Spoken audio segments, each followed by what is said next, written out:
Okay, does your grade point average depict your intelligence level? We about to get deep. How we doing? This is Rob Foster with RBF Fitness and Nutrition.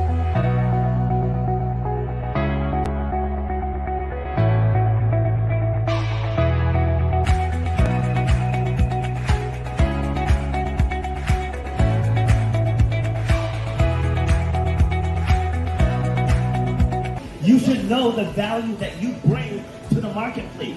You know what your passion is. You know why you do what you do. So racism, it's out there, but it doesn't have to stop you. Just because somebody might look at you a certain way, that doesn't have to stop your forward progress. That's where you have to eliminate the excuses. You got to make that game plan say, for me to get to that point,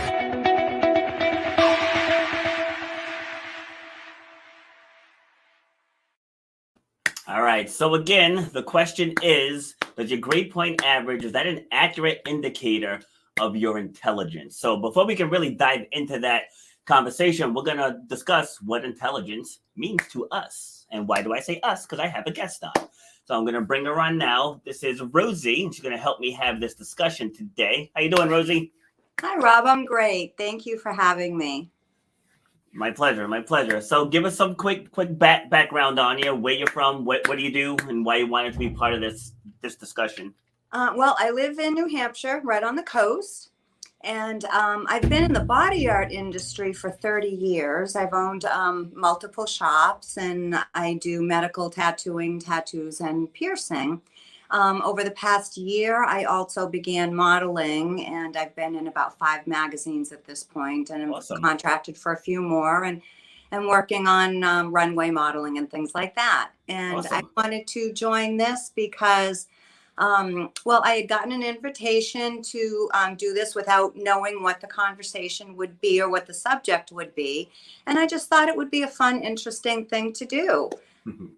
Yeah, see, that's my MO, to get people to commit. And as you can see, 5 people had responded and only you showed. So, but I'm the good one. see, but the thing is, because I want people to give real, raw answers, or, their sides of the subject. So like sometimes with too much time to prepare, then it's like, it just doesn't come off as genuine. Sure. Yeah, so that's why I did it that way. So like I had 2 topics on racism and no one showed for those. Oh no. Because those are it's a difficult subject for people to talk about, Yeah. but that's the point, so just because something is difficult doesn't mean that we don't address it, That's right. So as we dive into this topic, so let's first start with, what does intelligence mean to you? Well, I think intelligence is actually very complicated. I don't think it's as simple as how someone tests or what their scores are. Yeah. I do think that's an indicator, one indicator, but I think that there's emotional intelligence. Yes. We react to things based on our life's experiences, as well as things we're taught in school or that you might read. Our own personal experiences can sometimes affect or block the way that we might think of something. So I think intelligence goes a lot deeper than just a test score. Yeah. So do you believe that someone who, say, maybe dropped out of high school or college, that they can be intelligent? Absolutely. Absolutely. I think that the GPA is an indicator of intelligence, but I don't think it's the only indicator. And GPA is actually more for, it shows more like your dedication and your motivation and your commitment to doing your schoolwork and to getting those grades. Yes. But that in itself isn't necessarily, in my humble opinion, the only indicator of intelligence. I think it's one, but not the only one. Yes, I would agree with that to a point. Like my personal opinion, and there's no right or wrong here. Like, we're just sharing our opinions. Right. So like, by me sharing my opinion, I'm not shooting down yours. I'm just adding mine. So Sure. So for me, a grade point average, it's an indicator of your knowledge in the subject matter. the subject matter that you studied. So for me, I'm a fitness coach. So like in helping people build muscle, gain weight, build endurance, I could consider myself an expert, but I'm not skilled in rehabilitation, which is still somewhat in the fitness field, someone, well, medical/fitness. So Right. if you're going to judge me on my ability to rehabilitate someone, then you would say, wow, this guy's not smart at all. Exactly. I completely agree. Like, I'm very knowledgeable in my field. My husband's a retired software engineer, and Yeah. I would look at him when he was working on something on the computer, and my brain would just melt. I can't comprehend that. He Yes. doesn't know about my industry. So we're both experts in what we do, but we can't do what each other does. Exactly. So I completely agree with what you're saying.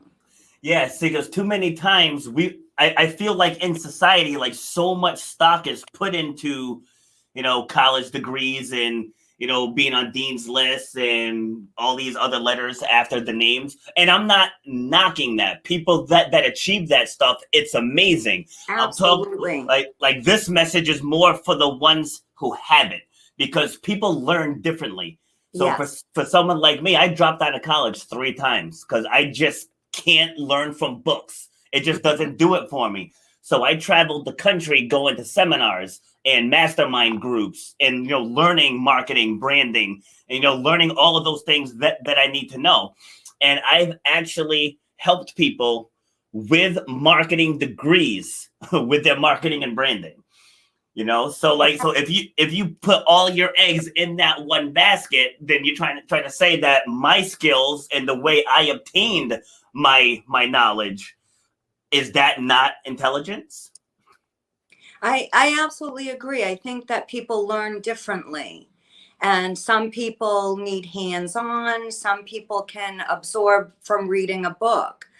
Some people need to listen to a lecture in a Yes. college classroom. Yep. Other people go to a trade school or apprentice, Yeah. depending on what the field is you're going in. So I don't, like I said, I do believe that the GPA is one indicator. Yeah. But I think that there's all different ways that people learn. And like for example, you could, some people can memorize stuff like crazy. Yes. So they can read a book or study their schoolwork and memorize. And then they could write down everything that they memorized. But does that necessarily mean that they can then put what they memorized into life skills or into the context or really understand what that meant? Yes. You know what I mean? I do. So, I do. Go ahead. Like say, for example, like I'll use spelling as an example. You can memorize tons of words in spelling, but maybe not understand the meaning of how those words are used. So that's why spelling bees require you to spell the word and use it in a sentence to Yes. show that you actually understand that. But if you were just taking a test and you could sit there and you could spell out all kinds of words, you might look super intelligent, but that doesn't prove that you have the knowledge or understanding of what those words actually mean or how to use them. Yes. Yes. See, so like I said earlier, I think that the GPA it's an indicator of your knowledge. I feel when you cross into intelligence, that's where you're applying that knowledge. Exactly. And not to dump on this kid's past, but the valedictorian of my high school, he's in jail for life. And this kid was brilliant. Like brilliant. Yeah. I think he only got 1 wrong on his SATs. Like straight A+ student, had a 4.0 at Johns Hopkins Medical School, and then just things snowballed from there. But he ended up shooting someone. Wow. See, and that's and that goes to what you said earlier about having like emotional intelligence, social intelligence, mental intelligence. Exactly. Just yesterday, this was kind of funny that this happened because it fell into place with this conversation.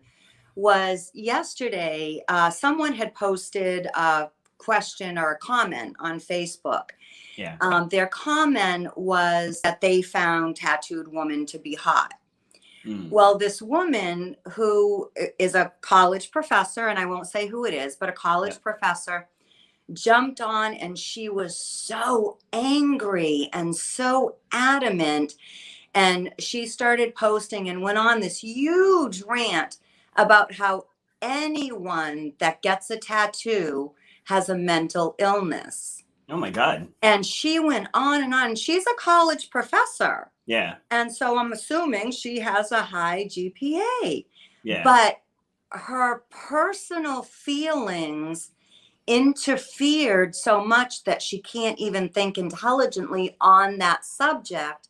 Yes. Because she has an emotional feeling on that subject that just blocks the intelligence. And like there was a report written in, I think it was 1955, that claimed that people that got tattoos had mental illness. Mm-hmm. Same as like, do you remember the Reefer Madness movie and all the chaos, all of that? No, I never saw that. How ridiculous that was. It was around the same time, and it was just ridiculousness. And now everybody knows that that was ridiculous. Yeah. But that was the article that she had read and was referring to. And there's been countless articles since then debunking that and showing how foolish that is. And there's actually 70% of the population that's tattooed. So I was thinking that's got to be kind of scary to live in a world where you believe 70% of the population is insane. Right? That's so true. I was like, you got to be kidding. This intelligent woman actually believes what she's saying. Yes. And she just went on and on and on. So anyway, again, back to my point of like your emotions can really interfere with your brain's ability to think clearly sometimes. Yes, and a lot of the mainstream media plays on that. Yes. It plays on that because if I come out, like I'm a person of color, but I'm not one that hides behind my race. Like if I go for something and it doesn't work out, like, all right, I didn't plan well enough. I got to regroup. And then other people will be like, no, it's because of racism. It's systemic racism. It's because I'm like, no, it's because I didn't plan properly. If I plan properly and I execute properly, I will reach my task. I said, just this avenue didn't work. So like when it comes to emotional intelligence, I personally have a lot of it. And I feel like, a lot of people get judged on their knowledge versus their emotional intelligence. So like if someone comes up and says something completely asinine, you'll be like, oh my God, that person's stupid. It's like, oh no, I mean, the person's got 2 PhDs. Like the person's brilliant. Emotionally, they're not all there. It's like, those are two different things. Yes. Hey, what are your thoughts on that?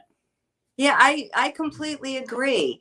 And I also think that I don't think that anybody can have everything. Yes. I don't think, there may be a rare exception, a couple of people in the world, but for most people, we don't have everything. There are some people that are more street smart.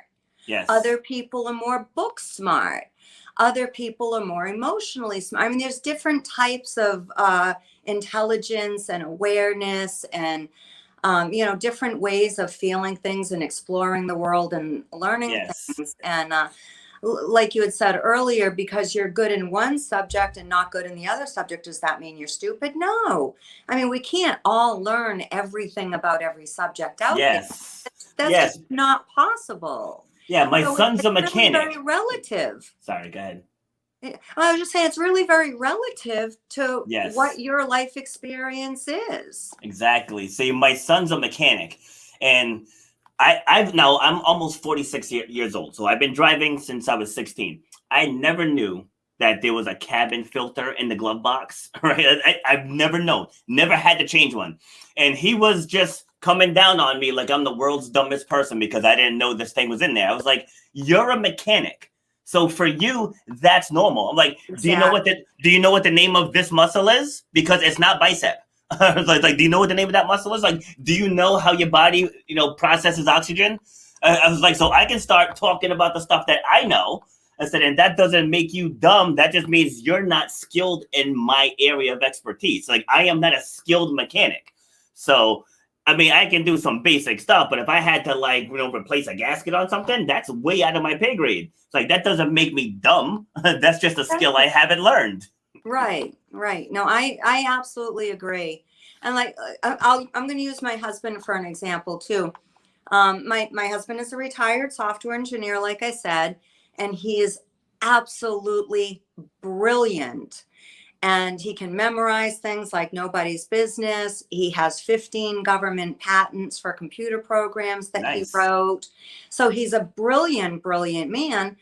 But like I said, if I talk to him about something like with body art or modeling or something, he's like looking at me like I've got two heads. He has no clue what I'm talking about. Yeah. And like I said, I'm very skilled in what I do, but I don't know what he's talking about. So, you're absolutely right. You can train and learn and read in a subject or two, or maybe even three, but that doesn't mean you're going to be intelligent in absolutely everything or knowledgeable in everything.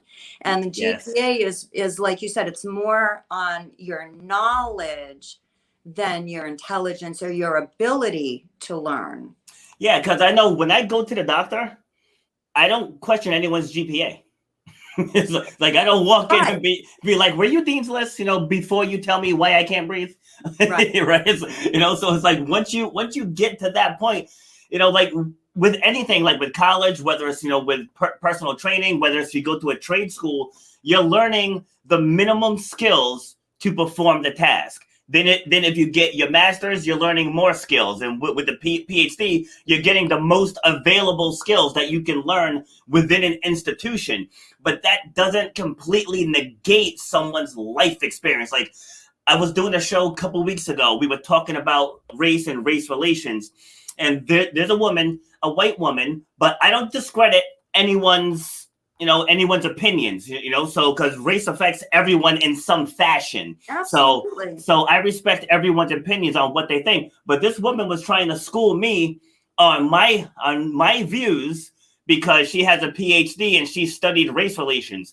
And I said, there is nothing that you can study. There's no degree that you can get can trump my personal experience.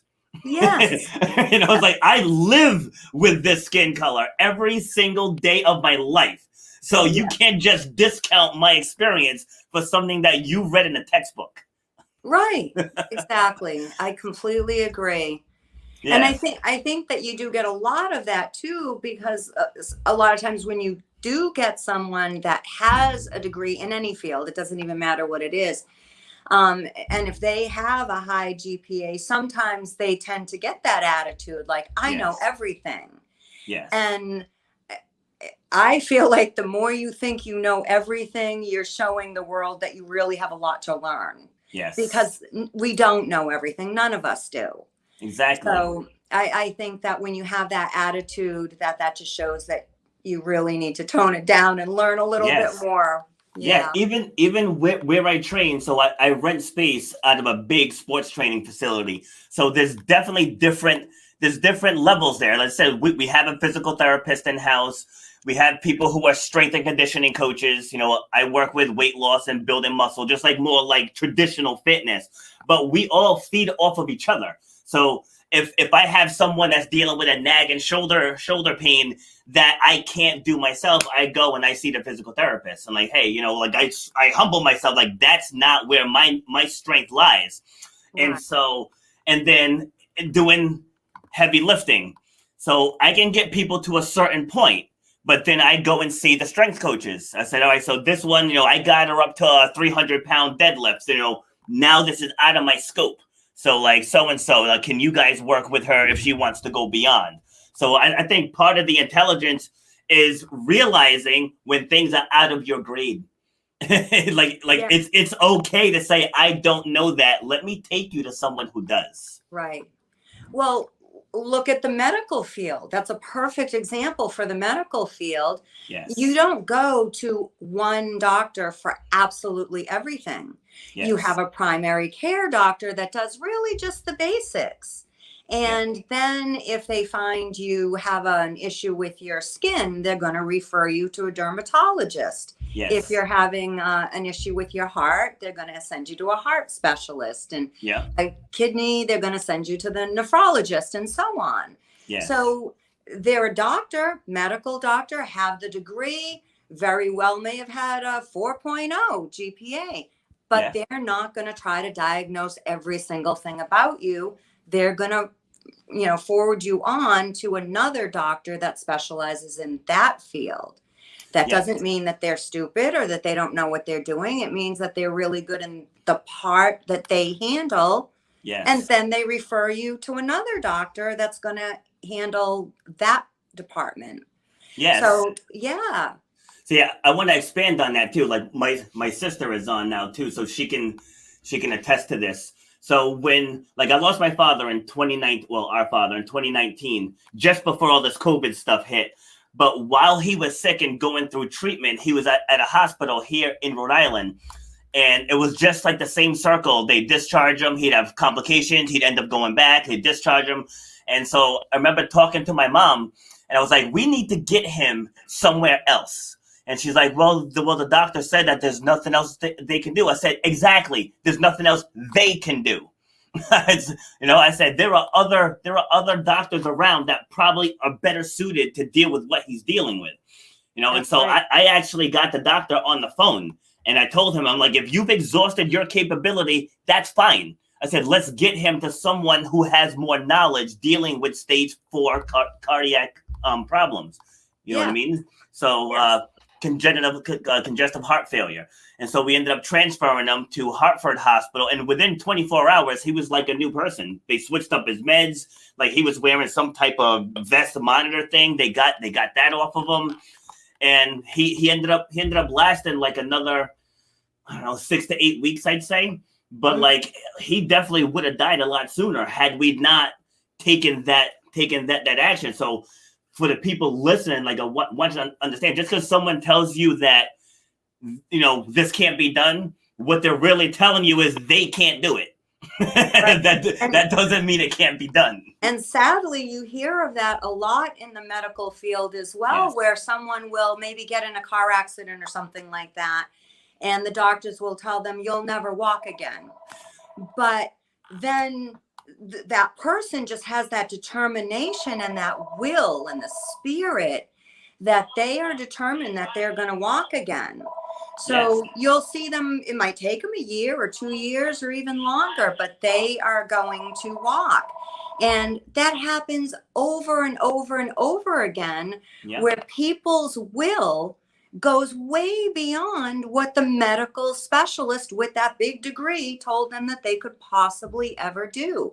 And it happens all the time. That's not even a rarity. It happens all the time. So now you and I just met today. Right? Yeah. We just met today. This is the first conversation that we've had. Yes. And what you just said is the heart of my core story. Because I had a major knee injury in 2009 where the ER doctor looked at me and within 2 seconds told me I'd never run or jump again. Within 2 seconds. Yep. And I mean, the injury was bad. Like my kneecap was, probably that far up my quad. So it was definitely a bad injury. And just this past Saturday, I did my 136th race since that diagnosis. Well, I did an obstacle race, but I've run a half marathon. I've done a 30-mile Spartan Ultra. I competed in track and field again. I did all of that stuff because I told the doctor that day, I said, everything that you learned has nothing to do with my will to heal from this. Exactly. Nothing. Exactly. I agree. My story is not nearly as intense as that, but I had a very severely broken right ankle probably about 20 years ago. Very, very bad. And I had to have numerous surgeries, and I'm considered handicapped. But I did not let that stop me. I exercise every day. I walk. I jump on a trampoline for like an hour a day. I hula hoop. I get my exercise. I found ways to make it work for me. So I can't really run or walk very far on pavement. But I bought a mini trampoline, and because there's not that impact, I can do that. Yes. So I found ways to make that work for me. And now, like a couple months ago, I was in New York for a fashion event. I was a runway model, and I Mhm. put on 14 miles in 2 days in high heels with a handicapped ankle because I Wow. had the will to do so. But doctors at one point told me, they never said I wouldn't walk again, but they did tell me that I would probably always have a limp and always need a cane and things like that. Yep. And if I could have just listened to that and fallen right into it. And unfortunately, I think that happens a lot where Yes. people just think the doctor said so. So they don't even question it. They don't fight past it. They just say, doctor said I'll never do this again, Yeah. and they settle for that. And I feel like, okay, well, listen to the doctor's advice, but then you also have to determine if that advice feels right to you. Yep. And if you're willing to accept that or go beyond it or look for someone else with different advice or find it within yourself or whatever. There's all Yes. kinds of ways to get past things. And I made the decision that I'm not going to let that slow me down. So it took a Exactly. lot of work. Before I could walk on the catwalk, I was on flat shoes for almost 15 years. And then I had to start with a slight heel, slightly higher to get to the point that I'd be able to do fashion modeling. Yep. But I had to push myself. The doctors would have never said I could do that. So sometimes you have to question these people that are of this such high intelligence because they're not always right. Exactly, because it goes back to the emotional intelligence. So like when you make decisions, like most humans, we make decisions based off of emotion. Like Yeah. look at almost any TV commercial, So like they show you, they paint you a picture, to create the emotion to make you buy their product. Yes. But when you're dealing with everyday life, like just like you said, had I listened to that doctor that day, I wouldn't have got back. So like I went to my first day of physical therapy. I said, I'm running again. I said, just so you're aware, it's happening. And Yeah. the first day I did it, granted, I looked like a newborn deer, but I did it. I got out there and I galloped and I did it. And then from that moment, I was like, I'm making a full recovery, but it took this person with an obvious PhD tried to put a stamp on me. Yes. And I was like, no, you don't get to do that. See, and that's the part of this conversation, like why I chose this topic, because yes, those people have a lot of knowledge, but when it comes to intelligence is deeper than that. Exactly. It's deeper. It's way deeper than that. And Exactly. so it's like you're going based on what you learned in school, and you said it yourself. You can't judge a person's will. You Right. know, Right. you absolutely cannot judge a person's will, and that's in anything. It's in Right. anything. Right. So how do you feel the state of the educational system as a whole is? Let's say secondary school. Like we'll leave the colleges alone. Let's say secondary schools. Uh, I don't have any kids in school right now. I have Okay. grandchildren in school, but I think that school, I think that there needs to be a lot of changes in the school system. Yeah. I think that over the years, we've taken away a lot of like life skill classes in school that I think are really important. Yes. Just as example, like when I was in school, which was a long time ago, Mhm. we had things like home ec. We learned how to Yes. cook. We learned how to sew. We learned how Yeah. to balance a checkbook. Yes. Just basic general life skills. And then over the years, with budget changes and things like that, a lot of those kind of courses were taken away. A lot of artistic classes were taken away as well, music Yes. classes, art classes, things like that. And I think those are important too, because there are people that are absolutely brilliant with art or with Yes. music. They may not be so good with math or history or something else. Yep. So I think that school needs to bring back a lot of the life skill courses, and I'll probably get some slack for this, but I don't agree with this. Everybody gets a pass. Oh, I've spoken out on that many times, but go ahead. Yeah, I don't agree with that. I think that it's important for kids right from when they're young, when they're growing up, to learn that life doesn't just hand you everything because you want it. You have to work for it, and you have to accept and understand that you're not going to be good at everything. Yes. So when kids are playing baseball or basketball or anything like that, and then every single one gets the trophy. Now, as a grandmother, I want to see every single one get the trophy. So I understand that emotional part. Yeah. But over the years of this change, what I have seen happen in society is kids that then grow into adults that can't handle everyday life. Yes. Because they never learn to accept that, oh, wait a minute, I didn't do so good at that. Maybe I should look at something else to do, or maybe I need to work harder to get that if that's what I want. Yes. But when we just hand kids everything they want and they never feel like they have to truly work for it, or they never fail at anything, then when they're out of school and they're out there in the real world, and you go get a job and you're not doing your part and you get fired, then they can't handle that and they freak out. And have you been listening to my podcast? I never have. You're saying everything that I preach in almost every single show. Wow. Everything. Because I actually went on a mini rant last week about that. Like my daughter plays softball and they have tournaments. Yes. And then, so whoever wins, you get your trophies, but the losers get trophies too.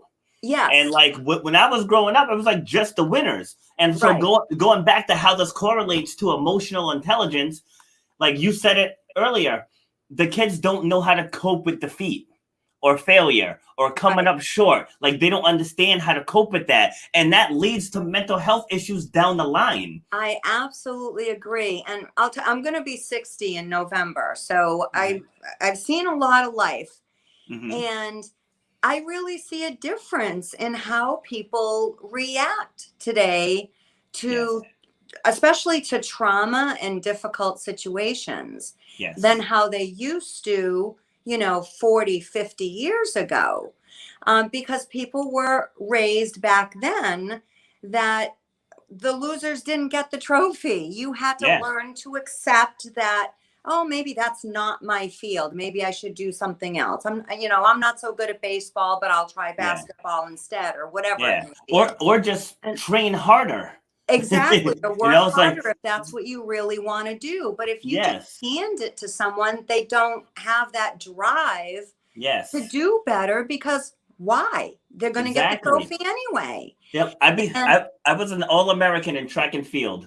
And that didn't just happen. In sixth grade, I was all right. Seventh grade, I was all right. Eighth grade, all right. Even in ninth grade, all right. 10th grade, I finally hit a growth spurt and I got better. It wasn't really till 11th grade where I was at least with the other top, the elites in the state. And then as a senior, I finally put it all together where I was the one to beat. But it was going through all of that losing that built up the resilience, and gave me the emotional intelligence to be like, all right, I lost. What can I do better? It's like what happens nowadays is I lost. Whose fault is it?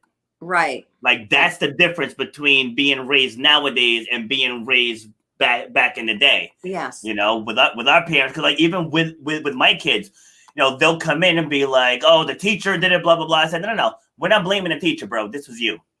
I was like, this was you. You didn't pay attention. You didn't take notes well enough. Said, don't tell me, because I'm sure there's people in your class getting A's.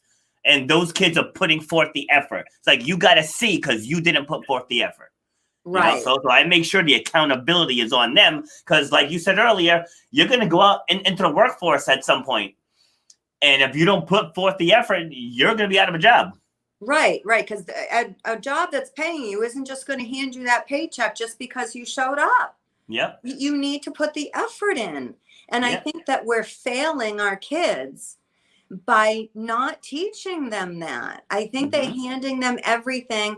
And also the thing where you just automatically pass in school. Yeah. You can't hold kids back anymore. And I think that's doing the kids an injustice. I don't think that that's helping the kids at all. Yeah, because why try?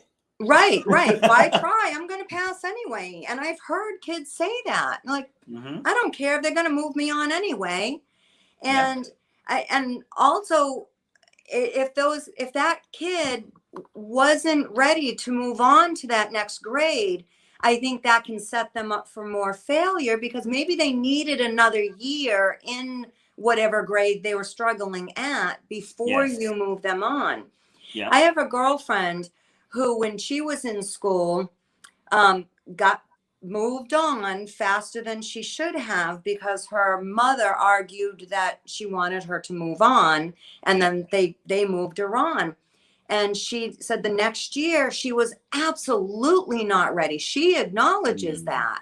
So she acknowledges to this day that if she had stayed back when they wanted her to, she probably would have, what she was trying to learn then would have clicked in and had a better chance than when she moved on the following year. But because they moved her on and she wasn't ready, she just like shut down and she struggled something awful just to reach the point where she could drop out. Yeah. And that's what she did. She dropped out of school. So, I don't think that we're helping our kids by passing them along in school without them being ready. I agree with that. And also we have to understand that everyone learns differently. Absolutely. So like just like you said earlier, there are people who need that textbook and they need to take notes and they got the highlighter and everything's all different colors. Like, like you have that person. Someone like me, I'm a visual learner. Like if I go to a workshop, I'll take everything in. I'll score the highest on the test. But if I have to say, if I get an online course, because I bought many an online course over the years, I don't think I've completed any of them. because that's just not the right environment for me. I tell myself, you know what? I'm going to push myself. I'm going to do it. And then I turn it on. I get through a couple of videos, and the next thing you know, my mind's wandering. I'm drifting because it doesn't bring me in. But if I go live, I will take it all in. And then there are people that need a little more attention because they have questions. Right. It's like they have questions. And then you have the people who are sensitive. They're the feelers. And like they can't handle an overbearing teacher. Like that's not going to work for that student. Right. So by thinking everyone can learn the exact same way, it's not right. And then it helps people who don't thrive in that way. They're going to grow up thinking that they're less than. Exactly. Exactly. Yes. Even the person who dropped out of high school. Like I know someone who dropped out of school and they're a multi-millionaire now. That's right. So it's like we gotta stop with these labels that, if you drop out of school, you're gonna end up in jail. And I realize, there are statistics that can support that depending on the region where you live. Right. But we have to say, okay, if that's not for you, here's another avenue. Instead of just saying blanket across the board, if you don't go to college, you're going to be flipping burgers or pumping gas. Right. And that's not true. I told you, I dropped out of college, three times. Like your son, I'm assuming that your son, who's the mechanic, went to trade school. Yeah. Yep. He went to a trade school. And that's a very hands-on learning experience as opposed to sitting in a classroom, just using a book or listening to a lecture. It's very hands-on. So that's another different type of learning. Yeah, and high school was rough for him. Like it took 24 credits to graduate. He got 24.5. but he went to Universal Technical Institute in Massachusetts, and he got student of the month the first month. Now, I was like, where was this the last 12 years? It was a matter of him finding the right avenue for him to learn in. Exactly. So for him, saying his GPA was probably like 2.2 or something, but it's like that doesn't make him dumb. That just means those subjects just didn't appeal to him. And no Right. matter what And I did also, as a parent, yeah, no matter what I did as a parent, it just didn't appeal to him. Because like my oldest daughter, she was a straight A student from kindergarten through high school, and she's at the University of Rhode Island now. But like she needs the book, she needs the notes. Like she's that person. She's very studious, and she completes all of her stuff on time. She's got it organized, and that well, both of my daughters actually, they're both very smart and they're both very organized. But with him, like he just always had a fascination with cars. So it's like we kind of have to. All right, what can you do with that? right, What do you want to do with that?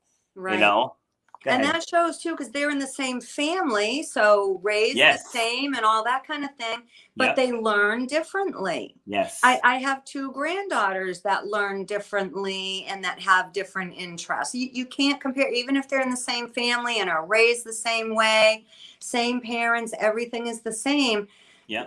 There's something inside of us, whether it's our personality, our heart, our intuition, our brain, whatever. We learn differently. Yes. Yep. So true. So true. And so my biggest takeaway that I want people to take away is just because you have a certain level of education, that doesn't make you above anyone else. So I realize there's levels. There's levels of education. Like if you have a PhD, yes, you're more credentialed than someone with a master's. But Yeah. that person with the master's isn't any less than in the grand scheme of things. Right. So right. like with me, said I don't have a kinesiology degree or an exercise science degree. I don't have any of that stuff. But in my lane for what I do, I have all the knowledge that I need. Right. If I wanted to go and give expansive webinars on just more body movement, body mechanics, like I would need further education for that. But to show someone how to lose weight, build muscle, run faster, get stronger, I have everything that I need. Right. So I just think people just need to understand that if you have aspirations of becoming a doctor or just having that doctor in front of your name, go get it. Like, Yeah. absolutely, you go get it. But don't look down on someone else that doesn't want that. Absolutely. I was at a family cookout just yesterday, and we actually had the conversation yesterday about how many years ago, like when I was young, Mm-hmm. going to college was rare. Most people didn't go to college. It was the few select people that were going to be doctors and lawyers or accountants or whatever. They were driven, they were motivated, they went to college because they had a goal and a job in mind. Yes. They put themselves through school, they finished, and almost everyone that did that would then work in the field that they went to school for. Yes. But then over the years, the theory changed to that every single kid should go to college, every single one. So in my opinion, what that has resulted in is tons of people flipping burgers with a ton of college debt. Yeah. So So true. Some people are not meant for that. Some people are meant for trade school. Some people are meant to work in the service industry. There's jobs of all kinds, and some people are meant to be flipping burgers or housekeepers. There's nothing degrading about that. There's no shame in that. There's different options for different people.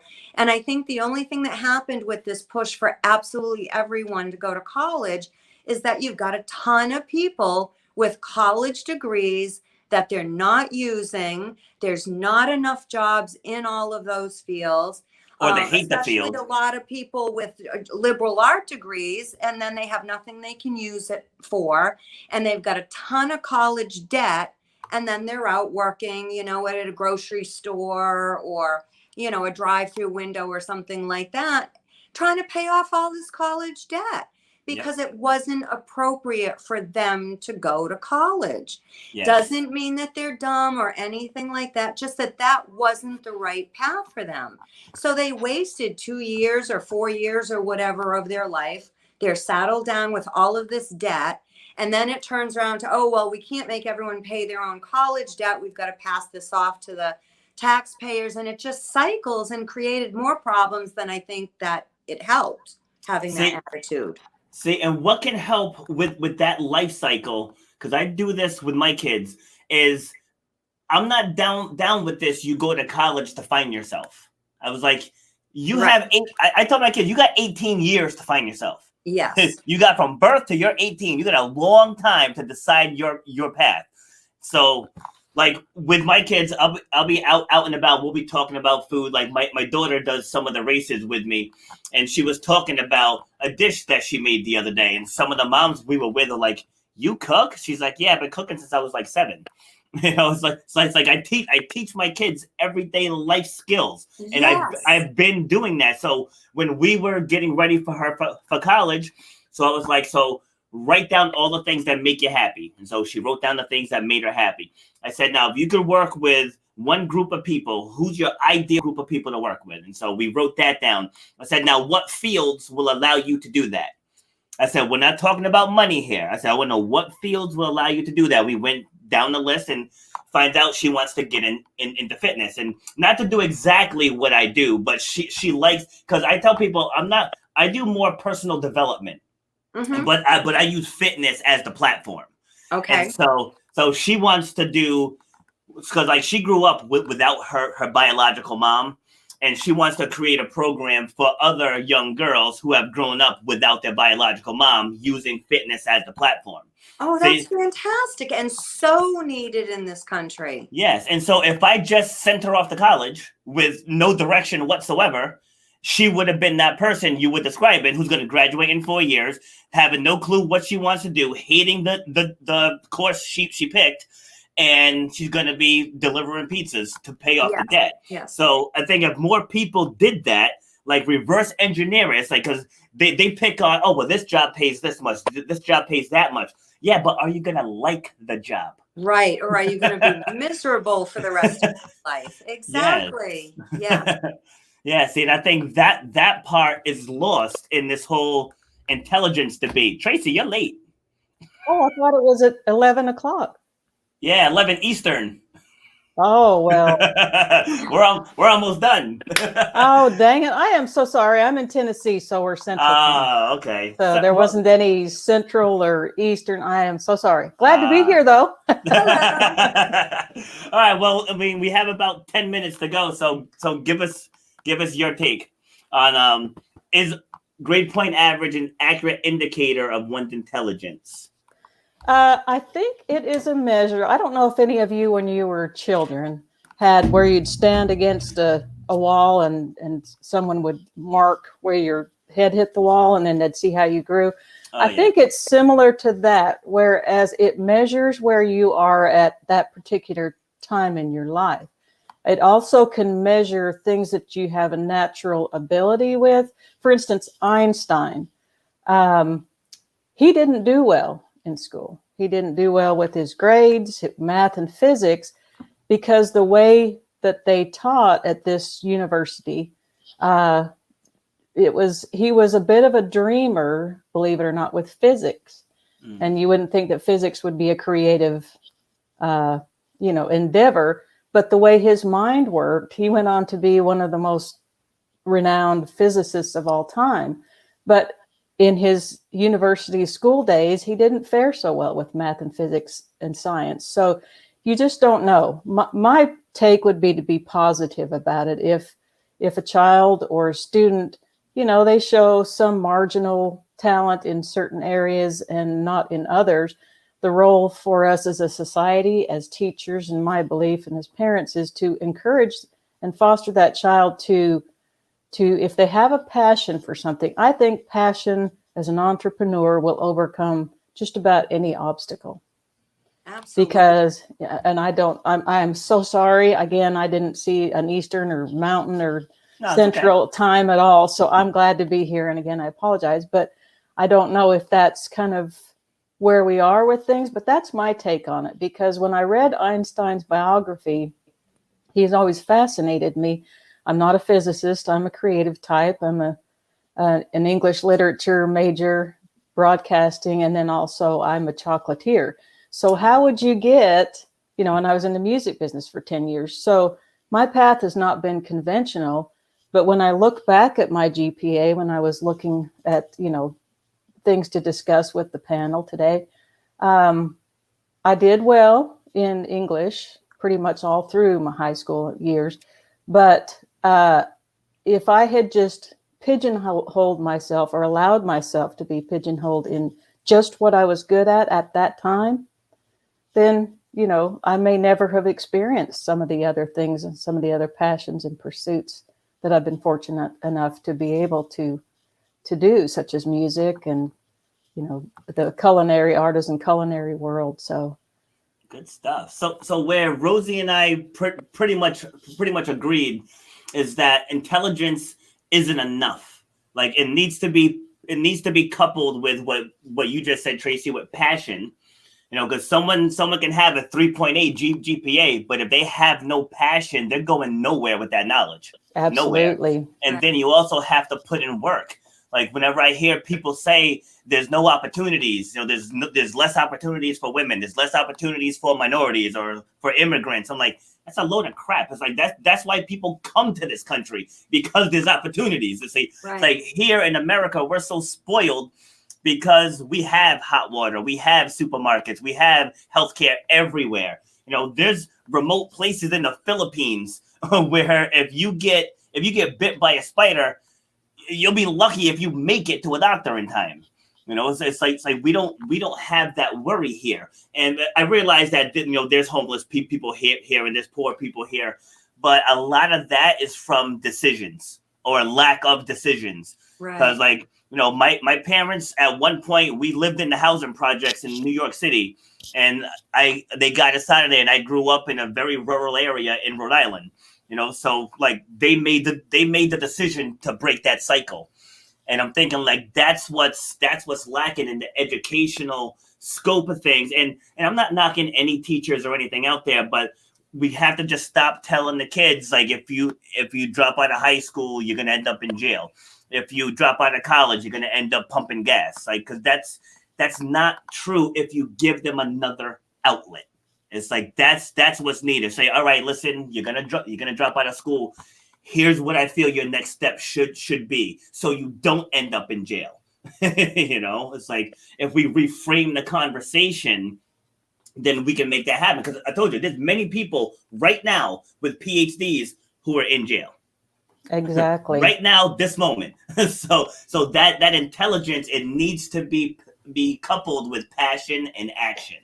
Right. Absolutely. On the other hand, there are also people that dropped out of high school or dropped out of college that are very successful today. Yes. So yes, like you exactly. said, it's really about finding the right avenue, the right way of learning. And like you said, Tracy, the passion and the drive that someone has, I think, makes a big difference on where they go in their life. Yeah. I truly believe that. Go ahead. Oh, I'm just saying, I truly believe that. So yeah, and it's understanding that no matter what level of degree you have, your skill is in that area, right? So there's a woman that I work with. She has a PhD. She's a clinical psychologist, but she came to me to help her create a podcast, to help her create her brand identity. And I had to walk her through setting up a Facebook page, like Zoom, share screen, click this, now click that, because she wasn't skilled in that area. So am I going to say she doesn't deserve her PhD? No, because when it comes to clinical psychology, she's brilliant. When it comes to technology, she needed help. and that's everyone in every facet of life. Like I was saying, my son's a mechanic, and just because he's a mechanic doesn't mean I am. so when I need stuff done, I go to him. Now, if he's going to go for a run and he wants to talk to me about pacing and cadence and everything else, he comes to me. It's like you go to the people who have the skills that you don't have. So there's no one person that can just say, I know everything, because nobody does. Absolutely. And I think one of the keys you hit upon, Robert, is one of the keys to learning how to be a successful entrepreneur, successful auto mechanic shop owner, successful in anything in life is learning what you're good at and what you're not. So, Yes. and then delegating people who are competent and do know what they're doing.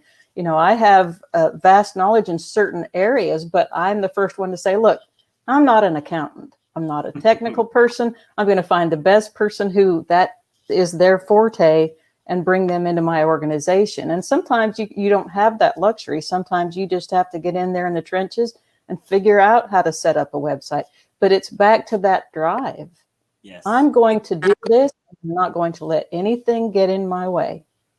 And Exactly. that's a fire that comes within. And I don't know if, your particular God, your belief in spirit, your belief in self. But if you have a will, you will find a way. And as you mentioned too, it's okay to ask for help. Yes. It's okay to ask for, look, I don't know what I'm doing in this field. Can you help me? And I struggled with for a long time as an entrepreneur thinking, oh, I have to do everything. I have to do everything myself because of financial constraints when I was first starting my business. I learned a lot, but then I had to also say, look, I'm not good at this. I need help. And but if you have the vision for where you want to go, it's fantastic to build a great team, but it's okay. And just because you're not good at technology in the instance you were talking about, doesn't mean you have no value, or it doesn't negate your PhD. It doesn't negate your 20 years of experience. Right. I think also, Tracy, that kind of comes down to, we were talking earlier about emotional intelligence. And if you're not emotionally intelligent to admit that you don't know something, that's where people get stuck. Yes. But when they can admit, like you said, like, well, this isn't my area, I'm going to look for someone who knows this better. That's showing that emotional intelligence. Yes. That's a very good point. Yes. So I want to ask you both a question. So if you're either an entrepreneur or a manager or whatever, and you're looking to hire someone, and you have two applicants, one is fresh out of master's, fresh out of graduating with their master's degree, but no experience in the field. Or if you have someone with no degree with 10 years experience in the field, which one are you going to go with? Well, I've owned businesses for 30 years, and I've had numerous employees. And I got to say, I would go more with someone who has the right ethics and the drive, and that shows me that there's someone that I can count on and that they really want to do the job, because I can help round them out. I can help teach them. I can get them to where I need them to be.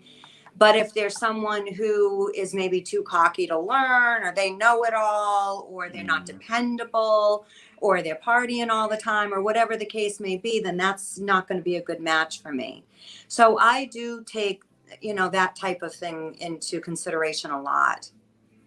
Awesome. That I agree, and that's a really good point, because some of the best employees I've had have been older people who really wanted to work. They're dependable. They're not on their cell phone all the time. Yeah. And they have integrity. They're honest. They don't steal from you. You can, depending on the profession, you can teach them the job. But as you mentioned, Rosie, you cannot teach them dependability. You can't teach them integrity. Right. Or ethics, like you said. We all have to be taught those things, but hopefully it happens when we're younger. But as far in a job, arena, to answer your question, Robert, I would go with the person more than likely, as Rosie mentioned, who has the in the trenches experience. Yeah. Because there are so many things you learn from being in the practicality of putting a widget together, or ordering supplies, or whatever it is that you have that 10 years of experience in, as long as you don't have a substance abuse problem or other issues. That would, to me, would win out, because book knowledge and practical knowledge can sometimes be worlds apart. Yeah, and that goes back to what I said about how people always say knowledge is power, but that's a load of crap, because it's knowledge plus action is power. Exactly. You know, so that's just proof that the knowledge by itself, it's not enough. And I managed restaurants for a long time, and I hired this one because we're right by Johnson and Wales University here in Rhode Island. They have a huge culinary program, and I hired a cook from there, and I was like, you know, they're from Johnson and Wales, like they got to be all right, but they never worked in a restaurant, and it showed. When I tell you, moving that classroom pace, I was like, dude, we got to pick up the pace here. Yeah, like we got to pick up the pace here. So now every other, I totally stereotyped every other applicant that came from Johnson and Wales without experience. I didn't even interview them. I was like, absolutely, like I want someone that has experience in the fire, you know, so someone that combines the two. I'll take a look at you. But if you haven't worked in a restaurant before, I'm not taking you fresh out of college. Yeah. All right. So give us a final word. Rosie, you can go ahead first. Well, thank you so much for having me. It was a wonderful conversation, and I appreciated being here. Oh, awesome. Glad to have you. Tracy, I know you joined us late. Sorry. You know, I'm glad I could make a cameo appearance. I'd love to come back if you would like to have me back so I can make up for the time difference. But I really appreciate it, Robert. Thank you so much for having me on. My pleasure. Nice to meet you, Rosie. You as well. All right. Next week's topic is cancel culture a positive thing? So if you want to get in on that talk, you can jump in next week. I'd love to. Sounds good. All right. Awesome. Yeah. You guys both can, you know, because as I said, the panelists keep not showing up. So. Well, I'll be there. Dependability. Yes. I'd be happy to as well. Yeah. Those are the two best abilities: dependability and availability. That's right. And willingness to learn. Yes. Yes. Absolutely. All right. Well, thank you both very much. And I'll see you both next week. That sounds fantastic. 10 o'clock Eastern time, correct? Yes. Okay. Yes. Have a good day. Thanks. Thanks. Take care. Bye. All right. So that was an awesome conversation. So once I started this, I'm like, am I going to be able to fill out an hour with these topics? But apparently we can. So that's great. So for those of you who tuned in, thank you very much. Make sure you subscribe to the YouTube channel, share the video, please. We can get the word out there, help the channel grow. And thank you for your continued support. I'll be back with the Shut Up and Grind show tomorrow at 11. I have a couple coming on. It's going to be an amazing show. So make sure you check it out. Thank you very much. Have a great day.